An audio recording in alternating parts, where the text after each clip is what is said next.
Okay, so cameras. I want to talk a little bit about what sort of cameras I normally use, and depending on the situation and the concept that I'm trying to create.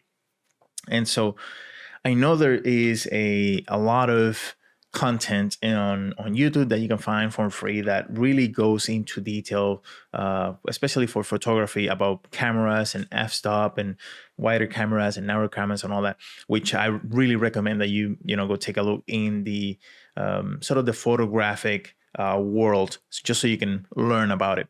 But I want to go over some of the basic stuff that I normally just go and use on my everyday, and this is really going to depend on the type of concept that I'm creating, right?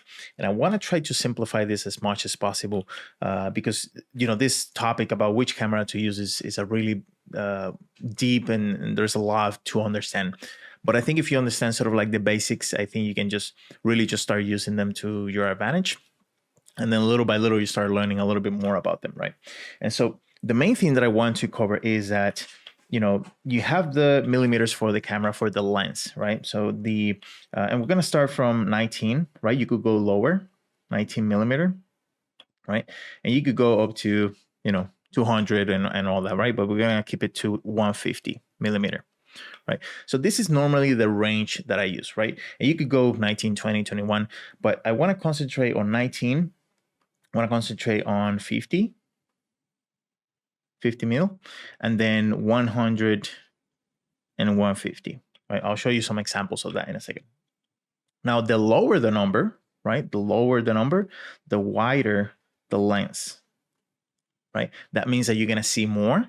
And so if I have the camera here, the lens is going to have a wide angle shot.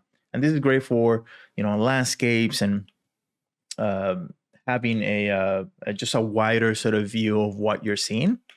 And the higher the number, the flatter or the narrower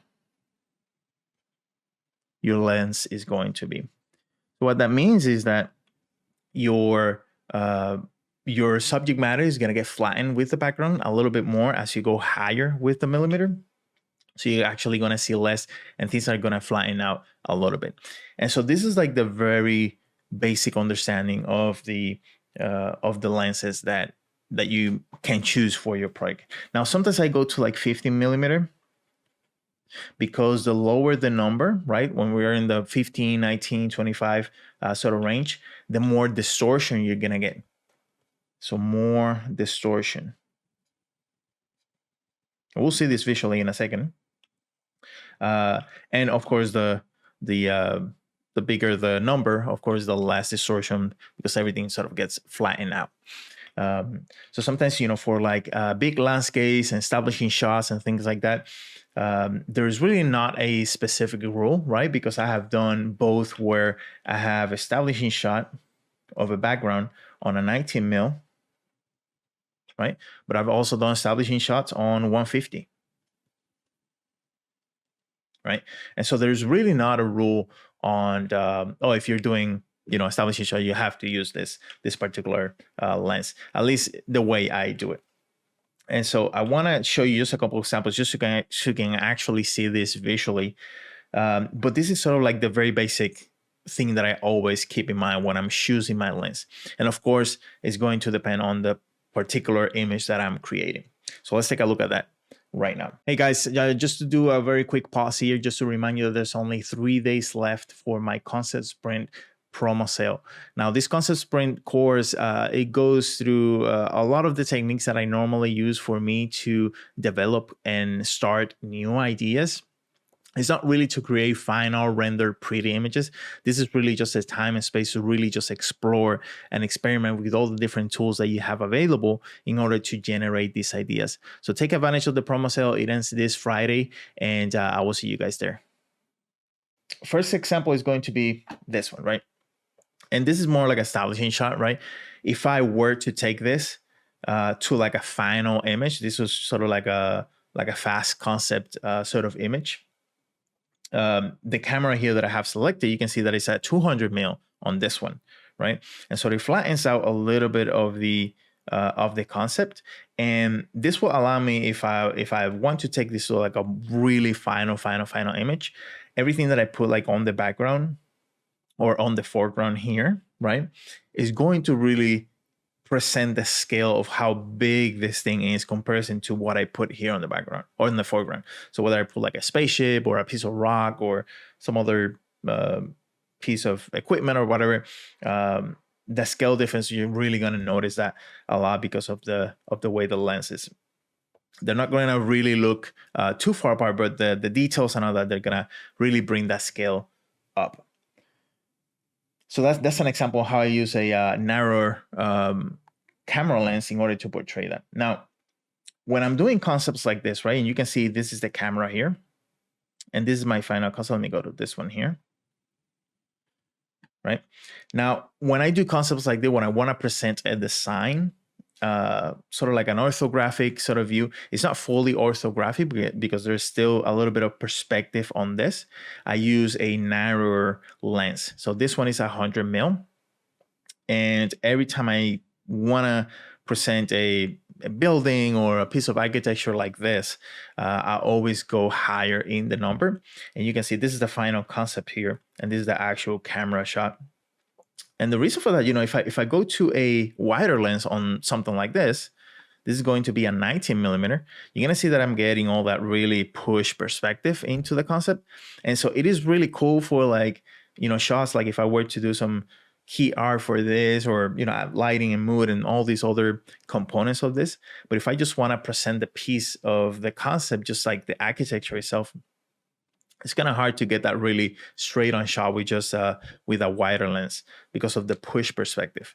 And so I have a 100 mm narrower lens in order for me to create something like this and just present it that way.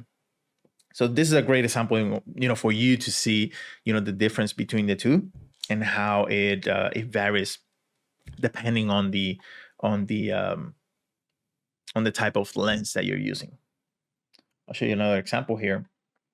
Now this is another wider lens shot, right? You can see the camera here on the bottom right, and this is the final image. Of course, it's inverted, flipped, but for shots like this, a 19 mil works great, right? Because we can see a lot of the environment, we can see the characters. They're not really the focus of this particular shot, the characters. So I'm using a wider lens in order for me to show the environment and the composition that I chose. Now, same scene, right? Maybe a different type of storytelling, maybe a different shot. Now I'm using a narrower lens, right? Maybe like an over the shoulder type of shot on this character, right? Maybe you can see some sort of like creepy alien organic thing in the background. It's a little bit blurred out. And so when you're using a narrower lens like this, you can really focus on a character and then have a really nice depth of field effect in the rest of the background, which you can see here. So right now we're focusing on the character. Maybe the camera is following the character. There's like, or he's just standing there sort of like looking around type thing. And then we can see sort of a little bit because of the depth of field, what's happening in the background. And so we can create more shots like this by using a narrower lens. Now, if I were to use a wider lens on the same shot, it will look like this, right? And now we're seeing way too much of the environment, right? And it sort of like shifts the focus to the environment instead of the character, even though the environment is a little bit blurred out. And so if I want to do more of a storytelling type of shot where I really want to focus on the character, I use a narrower lens, something like this, where I can have a nice depth of field. And you can also animate the depth of field. So maybe you're starting to focus on the character and then it sort of like shifts into what's happening in the background and then the character moves. And so you can create different effects with that sort of shot. But this narrow lens is a 150 mil, right? And this wide one is a 19 mil, the same one as this one, right? So now you're starting to see, depending on what I'm trying to say and the type of concept and the type of image that I'm creating, I can go back and forth, right? And I really try to not overcomplicate. Oh, do I need a 20 or a 22, right? Or a 19 or a 20? I really try to have a bigger step, right? So if I go from 19 to an narrow, I try to 50, right? That's a pretty good difference. If the 50 and I need something more, a little bit more narrow or more flat, then I'll go to like 100, 150 or 200. So my steps from one to the other are normally pretty big for me to see the difference. Now, lastly, this is another example which I rarely use. Sometimes I do, but I rarely do. But in this particular case, I'm creating this image using the more wider distorted sort of lens. And so you can see the camera shot here on the right. This is the image in progress here in from Photoshop. But on this one, I'm using more of a vertical composition, right? So the lens that you use doesn't really matter the ratio of your image, whether it's a landscape type of ratio or a portrait, right? That there are two different things. But in this case, I'm using a more of a portrait sort of ratio for my image because I want to see everything up and I want to have a little bit more of that distortion on the image. And so the way I do that, instead of going super low on the number, like a 15, 19 mil, I go to the camera and instead on the type, instead of a perspective, which is normally what you will get, you go into panoramic. And on panoramic, you're gonna get this fisheye lens polynomial here. And what this does is normally I sort of stay editing and playing with the K1 and K2 numbers, because this is really going to help me push the fisheye lens sort of effect. And I want to show you here what that looks like. And if you go to the viewport shading and you change it, you're not going to see the difference. And this only works in cycles if you're using Blender, which is why I'm sort of leaving it behind, because this is not particularly all the cases they're gonna work that way. If you're working on Eevee, this is not gonna work. And so with the K1, you can see that I can push that even further like that. Now this might be too much, right? It might work, right? But you can play with the K1 and K2 numbers in order to push that. And you can see, like, if I go too much, you can actually see the end of the edge of the lens there. And if I push too much, then it's just way too distorted. And so you can play with those numbers to sort of get that sort of like nice fisheye sort of effect into your scene. Okay, so I really hope that gives you sort of like a general basis on how to start working with your cameras. Again, this is one of those topics, like the other fundamentals that there are, that you just need to know the basic and the beginning stages in order for you to start trying. You don't really need to understand everything about it. And so for me is, understanding the very basics of, the lower the number, the wider the camera, and more distortion. The higher the number, the more flat the camera. And so again, taking into consideration the type of image that you're creating, and that will also allow you to sort of determine which camera you're going to use. So that really helps you out. And I'll see you guys in the next video.